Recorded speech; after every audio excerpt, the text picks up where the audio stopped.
पूजा भी है बेसूद, नमाजें भी हैं बेसूद, किस्मत में गरीबों के वही नालाओ फरियाद।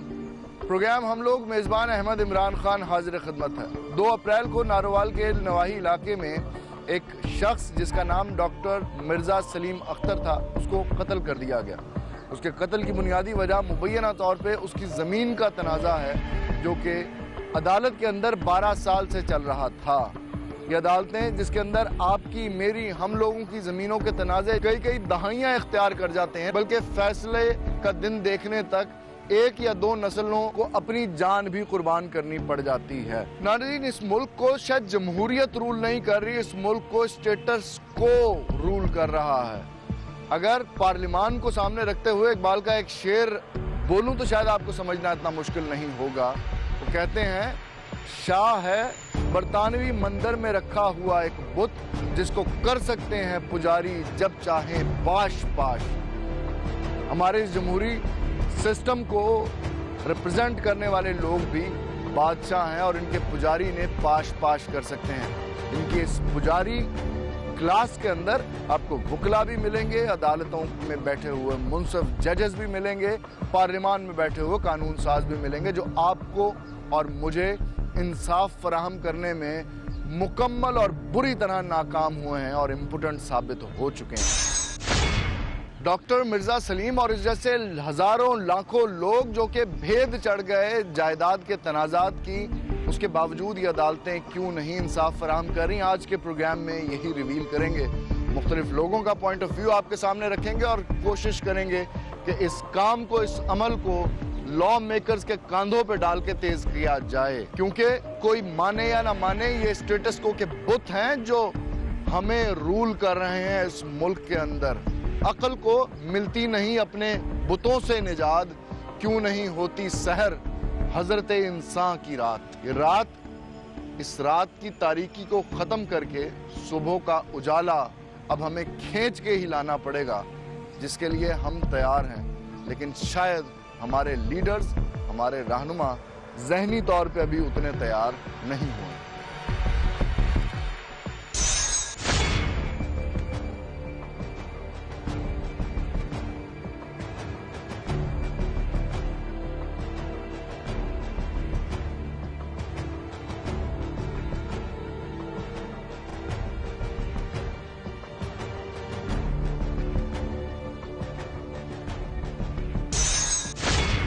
जिन जालिमों ने मिर्ज़ा सलीम अख्तर को कत्ल किया है, उन्होंने लवाहिकीन को कितना सोगवार किया है, ये जानना है, दिखाना आपको बहुत ज़रूरी है। उनके जिन भाई की मुद्दत में कातिलों के ख़िलाफ़ पर्चा दर्ज हुआ है और उस पर्चे की कार्रवाई में वो कातिल पकड़े भी गए हैं, उन्हीं भाई से गुफ्तगू का आगाज़ करते हैं। अलीम साहब, ये वक़ुआ कब, कैसे, क्यों रोनुमा हुआ? ये जनाब इनका दीवानी का केस चल रहा था, ज़मीन का, उन मुर्जमों के साथ। अच्छा। वो नारोवाल में उनका केस चल रहा था। 1 या 2 दिन में उनकी तरीक सी, शायद मुझे पक्का मालूम नहीं कि उस दिन ही सी। उस दिन वो गया उत्थे तरीक भुगतन या अगले दिन तरीक सी, उन्होंने उत्थे उन्हें कत्ल कर दिया। कहाँ, अदालत में कत्ल किया? नहीं, जमीन च साडी इथों जमीन 1 मील तकरीबन दूर है।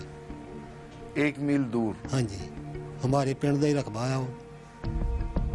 तो तनाज़ा क्या था? जमीन खरीदी थी, बेची थी? जमीन खरीदी थी। कितनी जमीन खरीदी थी? 4 एकड़। 4 एकड़। हाँ जी। कितनी मालियत की जमीन है वो? तकरीबन आज तो होगी 12 चौक 48 लाख की। 48 लाख की? हाँ जी। वो जमीन जो है वो कितना अर्सा पहले खरीदी थी? वो तकरीबन को 10-12 साल हो गए खरीदी। अच्छा, बहुत पुरानी बात थी। हाँ जी। तो फिर मसला क्या था? जब पैसे नहीं दिए थे आपने, पैसे दे दिए थे मिर्जा साहब ने? उनका एक बेवा, एक भाई बेटा था, वो फौत हो चुका था।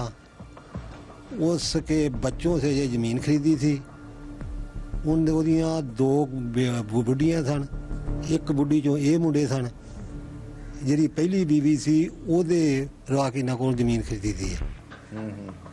वो न्याणे ਜਿਹੜੇ ਉਹਦੇ ਚੋਂ एक बच्चा सी ਤੇ 3 ਬੱਚੀਆਂ सन। ਉਹਨਾਂ ਕੋਲੋਂ ਜ਼ਮੀਨ ਖਰੀਦੀ ਸੀ। ਇਹਨੇ ਉਹ ਕੇਸ ਕੀਤਾ ਦਾ ਸੀ, 2 ਦਫਾ ਸਲੀਮ ਅਖਤਰ ਦੇ ਹੱਕ 'ਚ ਹੋ ਗਿਆ ਸੀ। ਹੁਣ ਇਹਨੇ ਅਪੀਲ ਕੀਤੀ ਦੀ ਸੀ। अपील दी उस दिन तरीक सी। और उस दिन उसको कत्ल कर दिया। वो जज तरीक भुगत के आया, आउंदे उन्हें कत्ल कर दिया गया। वालिद से जरा वालिद को माइक दीजिएगा। भाई साहब, आपका क्या नाम है? आपके बच्चे कितने हैं? मेरा नाम इब्राहिम। बच्चे 4 सन, 2 पहले फौत हो गया था, एक हुण कत्ल हो गया। तो आप शुरू से इसी गांव में रहते थे? हाँ जी। इसके अलावा बेटा आपका कोई लड़ाई झगड़े को ना कोई ना मसला मसाइल को और कोई तारीख को इस किस्म के मामला और कोई मसला मसाइल नहीं हुआ कभी नहीं? ना असा कोई ना उन्ना कीता ना असा कीता। यानी कि 10-12 साल से मामला चल रहा था अदालतों हाँ में? जी। जमीन भी वही बारे ने, जमीन वही बारे थे। अच्छा, जमीन भी उन्होंने को ਉਹਨਾਂ ਦੇ ਕੋਲ ਕੇਸ ਚੱਲਦਾ ਸੀ ਨਾ, ਜਦੋਂ ਕੇਸ ਦਾ ਫੈਸਲਾ ਹੋਏਗਾ ਫਿਰ ਉਹ ਜਦੋਂ ਅਦਾਲਤ ਕਬਜ਼ਾ ਦੇਗੀ ਉਹਨੂੰ ਲੈਣਾ। अभी भी अभी जमीन भी- का कब्जा उनके पास है। हाँ जी। जरा ये सलीम साहब की बेवा को दीजिएगा माइक। ये बताइए कि आपको अंदाजा था कि ये जो मुकदमा चल रहा है अदालत के अंदर, को धमकी वगैरह दी कभी उन्होंने कातिलों ने इस तरह से, क्या हम छोड़ दें जी, विड्रॉ कर दें जमीन वरना मार देंगे आपको? फिलहाल मुझे तो घर पे नहीं पता था, लेकिन अदालत में कह रहे हैं कि किसी के साथ पता नहीं हुई है इनकी मुमारी, तो उन्होंने कहा कि आप जिंदा नहीं उस ज़मीन में जाएंगे। ये कितना अर्सा पहले की बात है? ये ही इसी हफ्ते में ही कह रहे थे, लोग ही बता रहे हैं मुझे जिन्होंने सुना है। मैं तो इधर ही घर पे ही होती थी। ज़रा बताइएगा अपने शौहर के मामलात ज़िंदगी क्या थे, किस टाइम उठते थे, कहाँ मिलना मिलाना कैसे लोगों में था? बहुत अच्छा मिलना मिलाना था। आप जिस दिन ये इनकी डेथ हुई है ना, आप इधर आके देखते कि कितने लोग थे उनके मिलने वाले। अभी तक यही सिलसिला चल रहा है, कोई आ रहा है कोई जा रहा है। इखलाकी तौर पे बहुत अच्छे और बहुत नाइस थे। बच्चे कितने आपके? 2 बेटे हैं मेरे। 2 बेटे। तो बेटों को लेके उनकी को वो थी को मुस्तकबिल की प्लानिंग? जी हाँ, बहुत ज़्यादा। क्या आपके साथ, क्या वो शरीके हयात की हैसियत से आपको और क्या क्या चीज़ें आपके साथ शेयर करते थे? सारी करते, घर के मामला जितने भी हैं वो सारी शेयर करते थे मेरे साथ। आप सलीम साहब के बड़े बेटे हैं? जी। कभी को गुमान को ख्याल को ऐसा वहम आया था कि ऐसा भी हो सकता है कि सेहतमंद वालिद जो है वो बिल्कुल नहीं। साया मेरे सर से इस तरह अचानक से उठ जाए? जी बिल्कुल नहीं। आप कहाँ पे थे जब आपको इत्तला मिली? मैं कॉलेज में था। कैसे, मोबाइल के थ्रू पता लगा? नहीं, सुबह सुबह मामू आए थे तो वो फिर लेके यहाँ पे आए, मुझे यहाँ पे घर आके पता चला। जब घर आए जी। तो फिर रश वगैरह लोगों को आते जाते देख के आइडिया हो गया, या अब्बू को जब तक देख नहीं लिया जस्ते खाकी को तब तक किसी ने बताया नहीं? नहीं, जब तक देखा नहीं यकीन नहीं हुआ। आपको आइडिया है कि अब शौहर के बगैर बच्चों को तरबियत देना, उनकी परवरिश करना, उनको पढ़ाना पालना? जाहिर है इन्होंने ही स्टैंड करना, अब इनको सपोर्ट इन्होंने ही करनी है। पुलिस का क्या क्या रवैया, कैसा ताउन आपके साथ है? पर्चा दर्ज होने में अमूमन बड़ा टाइम लग जाता है, पर्चा वक्त पे दर्ज हो गया था? जब हमें पता चला ना, फौत हो गया, वो मंजी लैके उत्थे गए ना जो, हाँ। तो असा फोन किया पुलिस वाले। पहली इत्तला आपको मिली? ਤੇ मैं उस वक्त जनाब मौका ਤੇ ਜਦੋਂ ਇਹ ਵਾਕਿਆ ਹੋਇਆ। तुसी उत्थे मौजूद सी? हाँ जी। किस तरह से, जरा वो क्राइम सीन बताए ना, हुआ क्या था? मैं ਉੱਥੇ जनाब खड़ा था, ਅਸੀਂ ਉਹਨੂੰ ਪੱਠੇ ਚਕਾਏ ਨੇ। किसको? ਸਲੀਮ को। सलीम को। ਪੱਠੇ ਚਕਾ ਕੇ ਤੇ ਉਹ ਅੱਗੇ ਅੱਗੇ ਸਾਡੇ ਤੁਰ ਪਿਆ, ठीक है। ਤੇ ਜਦੋਂ ਸਾਥੋਂ ਕੋਈ 10 ਕੇ ਘਰੋਂ ਵਖਵਾ ਪੈ ਗਿਆ ਨਾ, ਥੱਲੜੇ ਬੰਨੇ ਸੀ ਨੀਵੀਂ ਢਾਹ, ठीक है। ਉੱਥੇ ਵਹੀਂ ਵਗੀ ਦੀ ਸੀ ਪੁਰਾਣੀ। ठीक है। ਉੱਥੋਂ 3 ਆਦਮੀ ਉੱਠੇ ਨੇ, ਇੱਕ ਨੇ ਪਹਿਲਾਂ ਉਹਦੇ ਸਿਰ 'ਚ ਢਿੱਡ 'ਚ ਪੇਟ 'ਚ ਫੈਰ ਮਾਰਿਆ, ਦੂਸਰੇ ਨੇ ਉਹਦੇ ਜੋ ਡਿੱਗਿਆ ਉਹਦੇ ਸਿਰ 'ਚ ਮਾਰਿਆ। ਅਸੀਂ ਦੌੜ ਕੇ ਗਾਂਹ ਹੋਇਆ ਤੇ ਇੱਕ ਨੇ ਸਾਡੇ ਵੱਲ ਨੂੰ ਫੈਰ ਕੀਤਾ। ਅਸੀਂ ਉੱਥੋਂ ਜਿਉਂ ਦੌੜੇ ਆ, ਲਾਗੇ ਇੱਕ ਬਾਗ ਸੀ ਇਹਦਾ, ਬਾਂਸਾਂ ਦਾ ਬਾਗ, ਉੱਥੋਂ ਦੀ ਪੈ ਕੇ ਸਾਡੇ ਕੋਲ ਨਾ ਮੋਬਾਈਲ ਸੀ। ਫਿਰ ਅਸੀਂ ਉਸੇ ਤਰ੍ਹਾਂ ਹੀ ਦੌੜੇ ਪਿੰਡ ਆਏ ਆ। ਪਿੰਡੋਂ ਆਣ ਕੇ ਇੱਥੋਂ ਟਰੈਕਟਰ ਲਿਆ, ਮੰਜੀ ਲਈ ਆ, ਉੱਥੇ ਗਏ ਆਮ ਖਲਕਤ, ਫਿਰ ਉੱਥੇ ਪਹੁੰਚ ਗਈ ਆ। ਉੱਥੇ ਅਸਾਂ ਪੁਲਿਸ ਵਾਲਿਆਂ ਨੂੰ ਫੋਨ ਕੀਤਾ ਆ। ਪੁਲਿਸ ਵਾਲਿਆਂ ਪੁਲਿਸ ਤਕਰੀਬਨ ਕੋਈ 15-20 ਮਿੰਟ ਬਾਅਦ ਆ ਗਈ ਆ। ਉਹਨਾਂ ਨੇ ਆਣ ਕੇ ਉੱਥੇ ਤਸਵੀਰ ਲਈ ਆ, ਲੈ ਕੇ ਮੁੜ ਕੇ ਅਸੀਂ ਸ਼ਕਰਗੜ੍ਹ ਚਲੇ ਗਏ ਆ। ਉੱਥੋਂ ਜਾ ਕੇ ਮੁੜ ਕੇ ਸਾਨੂੰ ਕਿਹਾ ਭਾਈ ਤੁਹਾਨੂੰ DSP ਸਾਹਿਬ ਨੂਰਕੋਟ ਬੁਲਾ ਰਹੇ ਨੇ। ਉੱਥੇ ਨੂਰਕੋਟ ਪਹੁੰਚੇ ਆ। ਨੂਰਕੋਟ ਪਹੁੰਚ ਕੇ ਉੱਥੇ ਪਰਚਾ ਦਰਜ ਕਰਾਇਆ। ਫਿਰ ਵਾਪਸ ਅਸੀਂ ਉੱਥੇ ਜਾ ਕੇ ਤੇ ਉਹਦਾ ਮੁਲਾਜ਼ਾ ਕਰਾਇਆ ਤੇ ਫਿਰ ਉਹਨੂੰ ਅਸੀਂ ਲੈ ਕੇ ਆ ਗਏ। ये जो कत्ल आपके शौहर का हुआ, आपको उम्मीद है, दिल को आसरा है कि जो जुल्म आपके साथ किया गया उसका बदला उन कातिलों को देना पड़ेगा? देखिए, मैं तो कुछ नहीं कर सकती, अल्लाह ताला ही, मैं तो अल्लाह ताला से ही दुआ करती हूँ कि अल्लाह ताला इनको इबरतनाक सजा दे। मैंने क्या करना है? नाज़रीन, कत्ल अक्सर ममालिक के अंदर हो जाते हैं, लेकिन जिन ममालिक के अंदर कत्ल जैसे संगीन और घिनौने जुर्म की सज़ा नहीं मिलती, ये संगीन जुर्म फैशन के तौर पे किए जाते हैं और बिगड़े हुए दिमागों और जहनों के लोग अपनी एक्सपेडिशन के लिए, एडवेंचर के लिए इंसानी जान को मसल देते हैं। ऐसी सोसाइटीज़ के अंदर इन्हतात लाजिम है। ऐसी सोसाइटी में बज़ाहिर दिखाई दे कि खुदा का अजाब टूट रहा है, अजाब उतर रहा है, लेकिन हो सकता है कि खुदा का अजाब नहीं, हम लोगों की कोई कड़ी आजमाइश हो, इम्तहान हो, जिसके बाद आने वाले वक्त में हमारे रवैये इंसानों की हैसियत से बेहतर हो जाएं।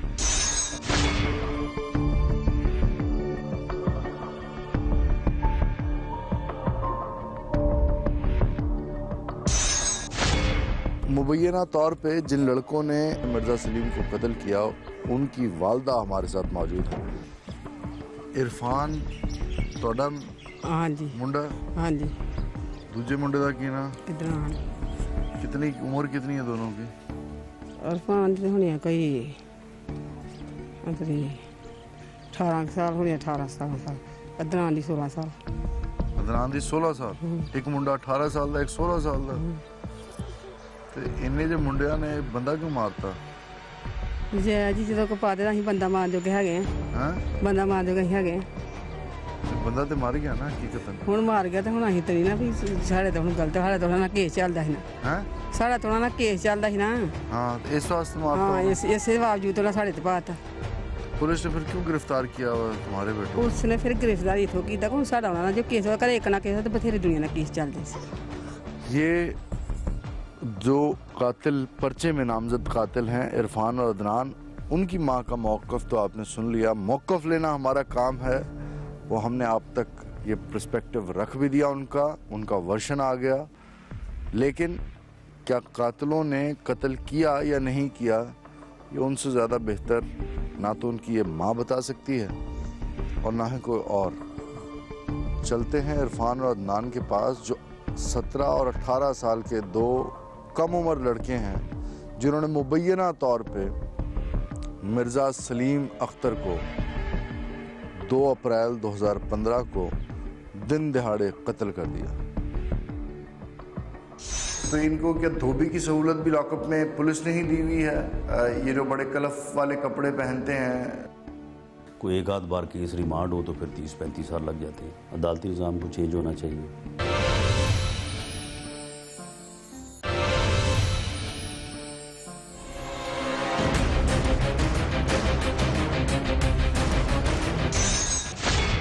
नाज़रीन, ऐसे दिगरदूं हालात के अंदर पाकिस्तान के अंदर एक पार्टी ने तब्दीली का नोशन हाई किया और उस तब्दीली के नोशन ने पाकिस्तान के डायनेमिक्स, पॉलिटिकल डायनेमिक्स को सामने रखते हुए बहुत रिमार्केबल कामयाबियां भी हासिल की।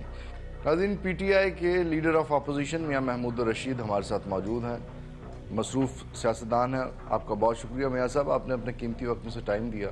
मियां साहब, प्रॉपर्टी के मामलात के ऊपर पाकिस्तान में जो मुकदमात हैं वो दहाइयों के ऊपर मुश्तमिल हैं।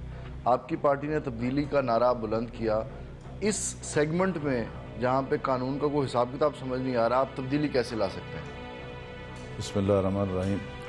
देखिए, इसमें बुनियादी बात यह है कि इसमें बड़ी इम्पोर्टेंट है लेजिस्लेशन नई। जो हमारे मुरवजा कवानीन हैं उसके अंदर तो एक आदमी, जिस तरह आपने कहा दहाइयाँ गुजर जाती हैं, सिविल कोर्ट और सिविल से सेशन और हाई कोर्ट और सुप्रीम कोर्ट, एक पूरी नस्ल जो है वो गुजर जाती है, लेकिन उसका डिसीजन नहीं आता।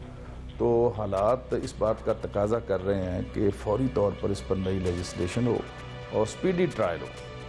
यानी इस तरह के जो मुकदमात हैं जो प्रॉपर्टी से मुतल्लक हैं, उनका ज़्यादा से ज़्यादा 6 माह के अंदर उसका डिसीजन आना चाहिए, जिस तरह इंडिया के अंदर है। और उसकी एक सर्टन अमाउंट से ज़्यादा की अगर प्रॉपर्टी है तो उसकी अपील ऊपर जाएगी, एक अपील।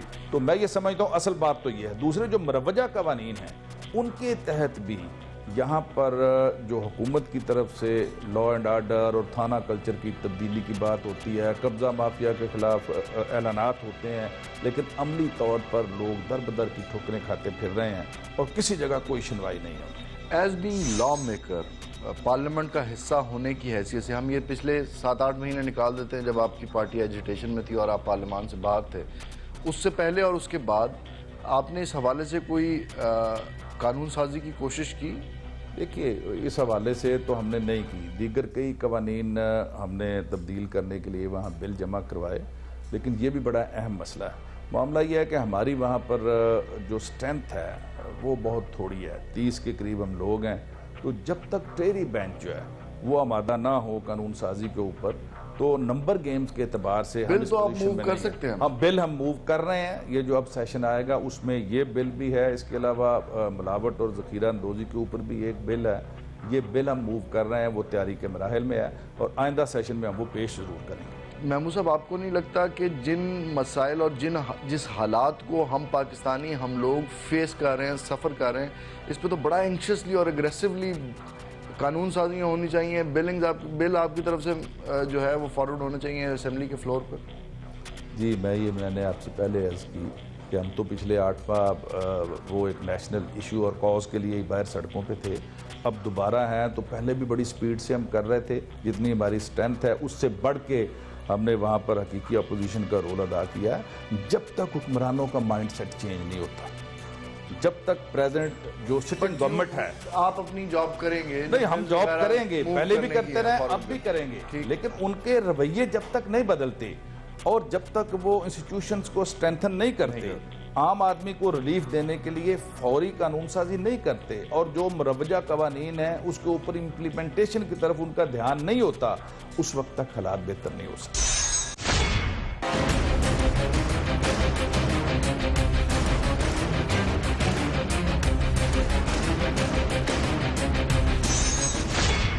अब हम थाने में मौजूद हैं जहां पे इरफान, अदनान और एजाज मौजूद है। उनका मौक़िफ़ लेते हैं कि उनकी माँ ने जो मौक़िफ़ दिया, उनका मौक़िफ़ क्या उसके बरक्स है या ये कोई और रट्टी रुटाई स्टेटमेंट पुलिस के सामने देंगे। तुम्हारा नाम क्या है? अदनान जी। तुम्हारा मकतूल के साथ क्या मसला था? कोई लड़ाई नहीं, कोई मसला नहीं, बस जी केस चलता ही। केस चल रहा था? हाँ जी। और उस केस की वजह से, उस केस के गुस्से में जो 10-12 साल का गुबार था, वो तुमने निकाल दिया उसको कत्ल करके? नहीं सर, सानू पता ही नहीं। तो जो तुम झूठ बोल रहे हो, कत्ल किया है तुमने? सर हाँ कीता ही नहीं सर, सानू पता ही नहीं। तो अपने घर सर सुकून ना सुते तो सानू उदों पता लगा जी, जो सानू इत्थे लैके आए ने हवाला चो, सानू सर पता लगा, सानू पता ही नहीं। तुम्हें पता ही नहीं? नहीं जी। तुम्हारा उसके साथ केस चल रहा 10 सालों से? हाँ जी। ठीक है जी। अकल है ना तुम्हारी? हाँ जी। दिमाग है खोपड़ी में? बिल्कुल। मेरा और तुम्हारा 10 साल का केस चल रहा है। हाँ जी। अगर मैं कत्ल हो जाता हूँ तो पहला शक तो तुम्हारे ऊपर ही जाएगा ना? सर साढ़े कल्याण ना कड़ी दुश्मनी सर, होर भी उन्होंने बथेरे। किससे दुश्मनी है और किसके साथ मुकदमा चल रहा है? हमने पूरे गांव से पूछा। सर सातूवाल बंदे ना केस चलता जी, नारवाल ਉਹਦੇ बंदे ना केस एक चलता जी। वो किस चीज़ का केस था? पहली का ही चलता जी। कितनी पहली थी? पता नहीं सारे, नहीं पता कितनी। लेकिन सलीम के भाई ने, हाँ जी, एजाज को, तुम्हें और इसे तुम्हारे भाई को, हाँ जी, तुम तीनों को उसको खुद अपनी आंखों से देखा, तुमने उसे गोलियां मारी, एक पेट में और एक सर में। सर सानू पता ही नहीं, मारी नहीं सर, सानू तो इस गल का इलम ही नहीं भी वो कतल होया सर, सानू तो इस गल का इलम ही नहीं। एजाज, तुम्हारा बीच में क्या लेना देना है? सर साडा कोई नहीं, सानू ਅਸੀਂ ਸਰ ਕਿਸੇ ਗੱਲ 'ਚ ਹਿੱਸਾ ਨਹੀਂ ਲਿਆ। ਇਹਨਾਂ ਦਾ ਕੇਸ ਚੱਲਦਾ ਅੱਜ ਦਿਨ ਤੱਕ 10 ਦਿਨ। ਜੇ ਅਗਰ ਅਸੀਂ ਮਤਲਬ ਕਿ ਕਿਸੇ ਗੱਲ 'ਚ ਵੀ ਹਿੱਸਾ ਲਿਆ, ਸਾਡੀ ਪਿੰਡੋਂ ਵੀ ਜਾ ਕੇ ਮਤਲਬ ਕਿ ਤੁਸੀਂ ਤਫਤੀਸ਼ ਕਰ ਸਕਦੇ ਹੋ। सलीम अख्तर का भाई पागल है, वो जो कह रहा है कि उसने और चंद और गांव वालों के सामने तुमने उसके भाई को गोलियां मारी जब पट्ठे लेके जा रहा था घर अपने। सर झूठ मारते ने सारे, अल्लाह बेहतर जानता सर, वो झूठ मारते ने। खुदा गवाह इस गल का सर, पिंड वालों को जाके साढ़े वालों को तफतीश कर सकते हो सर। एक भाईया साढ़ा यार दोस्त ही बना था, उसकी शादी थी सर, ਉਹਦੇ ਲਾਗੇ ਸਾਰੀ ਦਿਹਾੜੀ ਰਹੇ ਹਾਂ। ਤੇਲ ਉਹਨੂੰ ਚੜ੍ਹਦਾ ਰਿਹਾ 8-9 ਵਜੇ ਤੱਕ, ਉਹਦੇ ਲਾਗੇ ਅਸੀਂ ਸਾਰੇ ਰਹੇ ਹਾਂ। ਉਹਨੂੰ ਜਾ ਕੇ ਪੁੱਛ ਸਕਦੇ, ਨਾਲ ਸਾਡੇ ਹਮਸਾਇਆਂ ਨੂੰ ਪੁੱਛ ਸਕਦੇ, ਜਿਹੜਾ ਉੱਥੇ ਮਤਲਬ ਕਿ ਆਦਮੀ ਉਹਨੂੰ ਪੁੱਛ ਸਕਦੇ। तुम्हें फिर ये क्यों वो बंदा क्यों कह रहा है कि तुमने उसकी आंखों के सामने उसके भाई को कत्ल किया? सर सानू पता ही नहीं सर। नहीं, तुम्हें पता नहीं है, वो क्यों कह रहा है? वो पागल है। की पता क्यों कह रहा है? गांव में वो किसी के ऊपर भी कुछ भी बोल देता है, किसी के बारे में भी। सर सानू पता ही नहीं हुण सर, हुण बिला वजह साडा नाम लाई जाने, सानू पता ही नहीं सर इस गल दा, सानू इलम ही नहीं। सानू जो इत्थे मुलाजम लै गए ने सानू उदों पता लगा सर, सानू पता ही नहीं इस गल दा भी कत्ल होया किदों, की टाइम की नहीं, सानू पता ही नहीं जी। सलीम को तुम्हारे वालिद ने जो ज़मीन बेची थी, हाँ जी, उस पर तुम्हें तकलीफ क्या थी? जब उसने पैसे अदा कर दिए, तुम क्यों नहीं उस ज़मीन को, जब अदालत ने फैसला कर दिया उसके हक में, तुम फिर भी ज़मीन नहीं छोड़े थे? बदमाशी थी कोई? नहीं सर बदमाशी नहीं, पहले केस चलदा सी उस पैली दा जी, पहले छगड़गढ़ों हार गए ना वो केस तुम? नहीं छगड़गढ़ों जी साढ़े हक चो आए, अगे नारवल जाके छोटे जज दे एहदे हक चो आए, मुड़ के असीं शीशन जज दे अपील की दी है जी। फिर कुछ भी नहीं सर, केस चलन डया। केस चल रहा, और उसका फैसला कब आना? हाँ जी आ गया। हाँ जी, क्या फैसला आया? फैसला हजे तक कोई नहीं जी, तरीका पैनियां भी जांदा असीं भी जाने जी। जिस दिन वो कत्ल हुआ, हाँ जी सलीम जी, उस दिन तारीख थी? नहीं सर, तारीख कब थी? तरीक का नहीं पता जी, मामा ही जाती है, मामा नहीं पता कब। तुम अदालत भी नहीं कभी गए? नहीं सर। तुम्हारा नाम क्या है? बोलते नहीं ना बोल सकूंगा। तुम क्या करते हो? मैं सर पिंड ही है, काम करना, दिहाड़ी का पैसा करना है। तुम्हारी उम्र कितनी है? उम्र सर होनी है कोई 22-23 साल होएगी सर मेरी उम्र। 22-23 साल? हाँ जी। पढ़ाई वगैरह की तुमने? नहीं सर, चिट्टे अनपढ़ा, दूसरी चीज। तुमने पढ़ाई? नहीं सर। तुम्हारे वालिद का ज़मीन का तनाज़ा क्या था? जो तुम्हारी सौतेली माँ के बच्चे हैं, हाँ जी, उनको तो कोई मसला नहीं था इस ज़मीन से जो बेची गई थी सलीम को। तुम्हें क्यों मसला था? तुम्हारी वालदा को क्यों मसला था? सर ਉਹਨੂੰ ਦਿੱਤੀ ਨਹੀਂ ਸਰ, ਵਾਲਦ ਜਦੋਂ ਆਪਣੇ ਜਿੰਦੇ ਹੀ ਬੇਟੇ ਜਿਹੜੇ ਦੋ ਉਹਨਾਂ ਦੇ ਫੌਤ ਹੋ ਗਏ ਨਾ, ਉਹਨਾਂ ਦੇ ਜਿੰਦੇ ਹੀ ਵਾਲਦ ਹੁੰਦੇ ਸੀ, ਬੇਗਮ ਉਹਨਾਂ ਦੀ ਫੌਤ ਹੋ ਗਈ, ਵਾਲਦ ਨੇ ਦੂਸਰੀ ਸ਼ਾਦੀ ਕੀਤੀ, ਉਹਦੇ ਵਿੱਚੋਂ ਅਸੀਂ 3 ਭਾਈ ਆ 3 ਭੈਣਾਂ ਨੇ, ਉਹਨੇ ਆਪਣੇ ਜਿੰਦੇ ਹੀ ਸਾਡੇ 3 ਭਰਾਵਾਂ ਦੇ ਤੇ ਚੌਥੀ ਸਾਡੀ ਮਾਂ ਦੇ ਨਾਂ ਜੇ ਆਪਣੇ ਜਿੰਦੇ ਹੀ ਕਰਕੇ ਗਿਆ ਦਾ, ਉਹਨਾਂ ਨੂੰ ਹਿੱਸਾ ਨਹੀਂ ਦੇ ਗਿਆ ਦਾ। ਇਹਨਾਂ 420 ਦਾ ਸਰ ਬਣਾ ਕੇ ਡੈਥ ਸਰਟੀਫਿਕੇਟ ਗਲਤ ਵੀ, ਉਹ ਛਦਾਈ ਸੀ, ਉਹ ਪਾਗਲ ਸੀ, ਉਹ ਮਰ ਗਿਆ ਦਾ, ਉਹਦੇ ਮਰੇ ਦੇ ਗੂੰਠੇ ਲਵਾ ਕੇ ਨਾ ਸਾਰੇ 420 सरासर ज्यादती करके सर केस चलाया। अदालत में गई ये बात? हाँ जी सर। वहाँ पे क्या फैसला हुआ? वहाँ पे फैसला है भी बस सर हूँ भी केस साढ़े हक च होना है, इन्हें जज नूं पैसे ला के केस अपने हक च करवाए ने तिन्ने जी। जिस दिन 1 अप्रैल को कत्ल हुआ शाम के वक्त, तुम दोनों लोग कहाँ पे थे? ये तीसरा तो बोल नहीं सकता, इसके बारे में बताओ। सर मैं अपने पिंड सी सर, इन्हां दा सर मैनू नहीं पता है क्योंकि मैं। तुम्हारा गाँव कहाँ पे? मेरा साध खैड़ा सर। सर मैं यार दोस्त सी, ओदी शादी सी, ओदे घर सी सर खलोता। तुम कहाँ पे थे? मैं सर पहले प्याज लाया था विगा के एक जी, मैं वो गोडन आ, शामी 5-6 बजे मैं घर गया, 5:30 बजे जाग मूँह हत्थ धोता, रोटी खाधी तो घर लम्मे प्या। नाज़रीन, मुबैना तौर पे इन 3 लोगों ने मुबैना तौर पे सलीम अख्तर, मिर्ज़ा सलीम अख्तर को कत्ल किया, और अमूमन 99% मुजरिम जिनके ऊपर किसी भी जुर्म का इल्ज़ाम लगता है वो ऐसे ही बयान देते हैं कि उन्हें नहीं पता था। पुलिस की तफ्तीश जारी है। दूध का दूध और पानी का पानी इतनी आसानी से होता दिखाई नहीं दे रहा, क्योंकि कत्ल का मामला है, 302 का मुकदमा, और आप और मैं जिस रियासत में रहते हैं यहाँ पे 302 के मुकदमे से निमटने के लिए को बहुत ज़्यादा आपको रॉकेट साइंस नहीं बनानी पड़ती। फ़कत 10-20 लाख रुपए की मार होता है इस किस्म का मुकदमा, और आप मक्खन में से बाल की तरह ऐसे मुकदमे से बाहर आ जाते हैं। उम्मीद हम करते हैं कि ऐसा नहीं होगा। अगर तो ये लोग, इनके हाथों वो कत्ल हुआ है तो इनको कैफर किरदार तक पहुंचाया जाना चाहिए।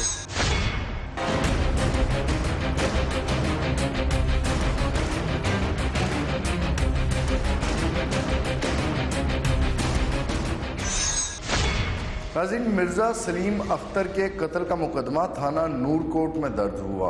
थाना नूरकोट के उस वक्त के SHO, उनका अब तबादला हो चुका है, और 2 दिनों पहले यहाँ पे एक नए SHO ने चार्ज लिया जिनका नाम है अरशद ऐवान, और ही इज़ काइंड इनफ जो कि हमें टाइम दे रहे हैं इस मुकदमे के हवाले से बात करने के लिए। अरशद साहब, इस मुकदमे में अब तक की क्या डेवलपमेंट है? आपकी तफ्तीश कहाँ तक पहुँची? आपके तफ्तीशी अफसर ने आपको क्या रिपोर्ट किया? 2/4/15 शाम 6 बजे का ये वकूआ है। मिर्ज़ा सलीम जो है ये अपने खेतों में चारा लेने के लिए गया हुआ था, वहाँ पे इसका मर्डर हुआ, जिस पे 79/15 जुर्म 302/34 का ये मुकदमा दर्ज हुआ और इसमें 3 बंदों के ख़िलाफ़ नामजद FIR है। वो मुल्ज़मान अदनान, अरफान और आज़ाद हैं, जिनको हमने शामिल तफ्तीश कर रहे हैं। इंशाल्लाह जो भी हकीकत होगी उस पे इसको मुकदमे को चलान किया जाएगा मेरिट पे। मुल्ज़मान जो हैं उन्होंने क्या दौरान तफ्तीश इनको एक्सेप्ट किया है कि इस जुर्म में उनका हिस्सा क्या है और कितना है? अभी तफ्तीश जारी है, इसमें हम कोई हतमी राय नहीं दे सकते। इनका आपस में ज़मीन का भी तनाज़ा चल रहा था। अमूमन गांव देहातों में इस तरह से होता है, 302 के मुकदमात के अंदर पुलिस को भारी भरकम रिश्वत दी जाती है, जिसके बाद कातिल बड़े आराम से कानून की हिफाजत में कानून की गिरफ्त से आज़ाद हो जाते हैं। इंशाल्लाह हम इसको पूरी नेक नीति से, ईमानदारी से, दयानतदारी से, इसमें मर्डर हुआ है, इसमें बहुत जुल्म हुआ है, इसमें किसी किस्म का भी लालच हमारे अंदर नहीं आएगा। हमने अभी कॉल डाटा वो भी मंगवा रहे हैं, तो इंशाल्लाह हम इसको कॉल डाटा से आप कैसे से ट्रेस आउट करेंगे? वो हम देखेंगे, इनकी लोकेशन चेक करेंगे जाए वकूआ पे और मुल्ज़मान की। कत्ल के अंदर आलात कौन कौन से इस्तेमाल हुए? इसमें पिस्टल 30 बोर इस्तेमाल हुआ है, जरिया फायर एक ही बंदूक से या 2 अलग अलग बंदूक? जो खौल मिले हैं वो पिस्टल 30 बोर के मिले हैं। 30 बोर एक ही गन से शॉट हुए या अलग अलग गन से? ये लेबॉर्ट्री से चेक होगा, हम उसको भिजवा रहे हैं। वहाँ से चेक क्लियर होगा कि कितने इसमें वेपन, 2 पिस्टल यूज़ हुए हैं या 1 हुआ है। पोस्टमार्टम की रिपोर्ट आ गई है? नहीं, अभी नहीं है। लॉकअप के अंदर जो कैदी आपके पास होता है उसके एक्सेस में क्या क्या चीज़ें दी जाती हैं और क्या क्या चीज़ें उस तक पहुंचाई जा सकती हैं? उसको खाना पीना ही, जो चीज़ें उसके लिए ज़रूरी हैं वही उसको देनी होती है। तो इनको क्या धोबी की सहूलत भी लॉकअप में पुलिस ने ही दी हुई है? ये जो बड़े कलफ वाले कपड़े पहनते हैं, ये अभी हमने इसको रिसेंटली लेके ये आया हमारे पास, इसके ऐसी कोई बात नहीं है। बाकी और भी मुल्ज़मान आपने देखे होंगे, इस तरह की किसी की भी कोई हालत नहीं है। इंशाल्लाह ऐसी कोई बात नहीं है। इनको किसी किस्म की कोई रियायत नहीं है, मेरिट पे करेंगे और इंसाफ करेंगे। कोई एक आध बार केस रिमांड हो तो फिर 30-35 साल लग जाते हैं। अदालती निज़ाम को चेंज होना चाहिए। अभी तक लाहौर में 1990 के जो केस दायर हुए हैं वो भी पड़े हुए हैं।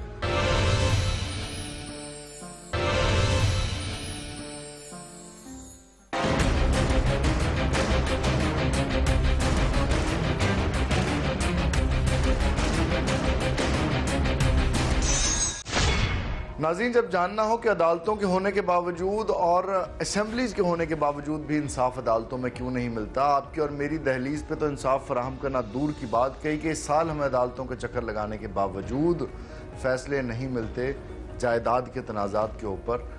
ये जानने के लिए इसका हल, इसका तदारुक और डायग्नोसिस के लिए हम हाज़िर हुए हैं पंजाब के साबिक़ सूबाई वज़ीर राना सनाउल्लाह, जिनके पास अभी वज़ारत का पोर्टफोलियो तो कोई नहीं है, लेकिन उस वक्त कई आम वज़ीरों से ज़्यादा मसरूफ़ हैं। फिर भी राना साहब, क्या वजूहात हैं जिनकी बिना पर हम ऐसा सिस्टम इंट्रोड्यूस नहीं कर पाए जिसके तहत प्रॉपर्टी से मुताल्लिक केसेस का फ़ैसला फौरी तौर पे या मैक्सिमम जल्दी टाइम में हो? देखिए, इसमें ये है कि इसकी बहुत सारी वजूहात हैं। किसी एक वजह को आप इसका 100% जो है वो ज़िम्मेदार नहीं ठहरा सकते। सबसे बड़ी वजह तो ये है कि बर्रे सगीर में मौजूद होते हुए जो है यहाँ पे वो रस्म व रवाज जो इस धरती के या यहाँ पे जो जुग्राफियाई और इलाकाई हालात थे उनके मुताबिक थे, हम उनके ऊपर भी अमल नहीं कर सके, और जो इस्लामिक लाज हैं उनके ऊपर भी अमल नहीं कर सके। प्रॉपर्टी ना घर के रहे ना घाट ना यानी यही सूरत हुई है। एज आ लॉ मिनिस्टर आप पब्लिक का नुमाइंदा और ऐवान पार्लिमान का हिस्सा होने की हैसियत से आपने इसमें बेहतरी लाने के लिए क्या किरदार अदा किया और आपकी पार्टी ने क्या किरदार अदा किया? देखिए, इसमें मिसाल के तौर पे ये अदालती निज़ाम है, अदालती निज़ाम को चेंज होना चाहिए। एक अदालत हो, उसे आप डिस्ट्रिक्ट कोर्ट कह लें, उसे आप सिविल कोर्ट कह लें, उसे आप जो है वो फर्स्ट कोर्ट कह लें। वहाँ पे आप एक जज ना बिठाएं, वहाँ पे 3 बिठा दें, वहाँ पे 5 जजों, वहाँ पे 5 जजों की जूरी बिठा दें। अब वो जूरी जो है वो एक दफ़ा सारा केस उन्हें सुन के फैसला कर दें, उस फैसले को फिर आप हतमी जो है ना वो सूरत दे दें, या एक आध आप अपील रख लें और वो अपील जो है वो एक दफ़ा उसका फैसला हो जाए। सर साहब आखिर में मुझे बता दीजिएगा, ये शख्स जिसको कत्ल कर दिया गया 7 एकड़ ज़मीन के तनाज़े पे 12 साल से केस लड़ रहा था डॉक्टर मिर्ज़ा सलीम अख्तर,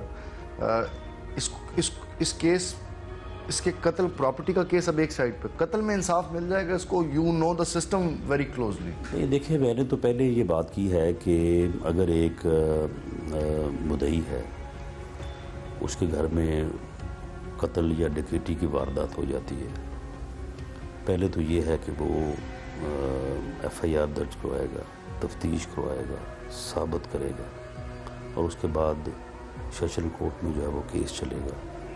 वो केस जो है वो कम से कम 1.5-2 साल चलेगा। वो वकीलों को फीसें देगा, गवाहों को उठा के अदालत में लेके जाएगा, वहाँ पे जाके बयान करवाएगा, वहाँ पे जाके सारी पैरवी करेगा, और उसके बाद अगर वो 2 साल बाद 2.5 साल बाद कामयाब हो कि सज़ा दिलाने में कामयाब हो जाता है, फिर उसके बाद अपील हाई कोर्ट में चली जाएगी। हाई कोर्ट में 5-6 साल 7 साल जो है वो अपील चलेगी, वहाँ पे और ज़्यादा अखराजात भी होंगे, फीसें भी होंगी, सारा कुछ होगा। अगर वहाँ पे भी वो लकीली कामयाब हो जाता है, फिर उसके बाद वो अपील सुप्रीम कोर्ट में चले जाएगी।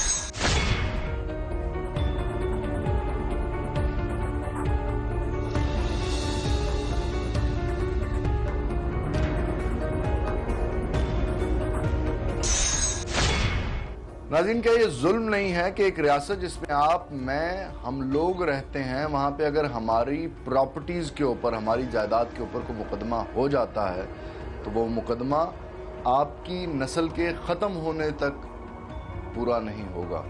ये रियासत जिसने इंसाफ हमारी दहलीज पे देना था, प्रॉपर्टी जैसी अहम चीज़ के ऊपर इंसाफ अगर नहीं दे पा रही तो ये किसका फेलियर है?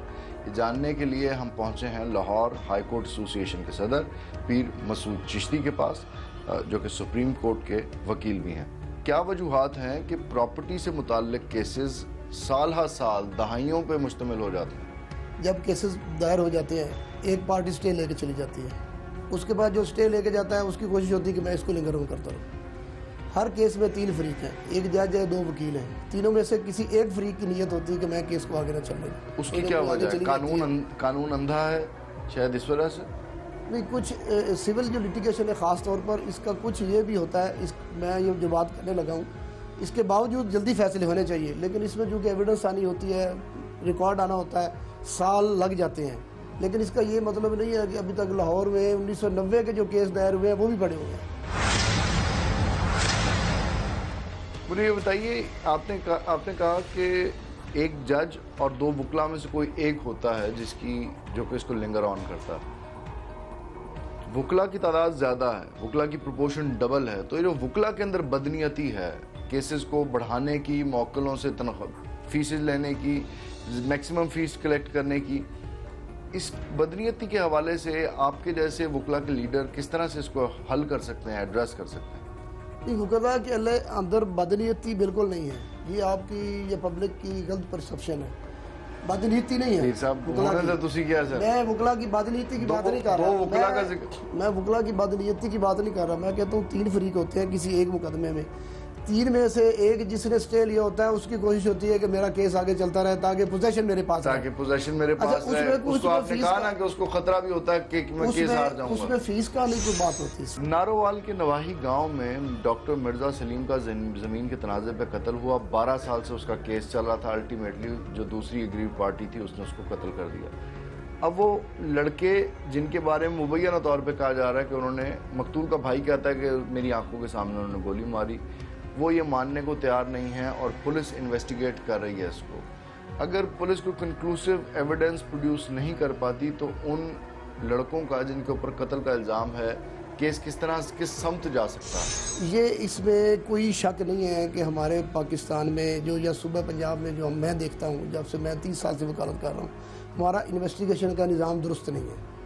जो आप कहते हैं ना क्रिमिनल केसेस में ख़ास तौर पे फैसले नहीं होते, उसमें या बंदे बरी हो जाते हैं। उसमें जो इन्वेस्टिगेशन हो के फाइल बन के आनी है, चलान बनना है, अदालत ने उसके मुताबिक फैसला करना है। अगर इन्वेस्टिगेशन ऑफिसर ये लिख देता है कि इनके खिलाफ कोई शहादत मसूल नहीं हुई तो अदालत बरी कर देती है।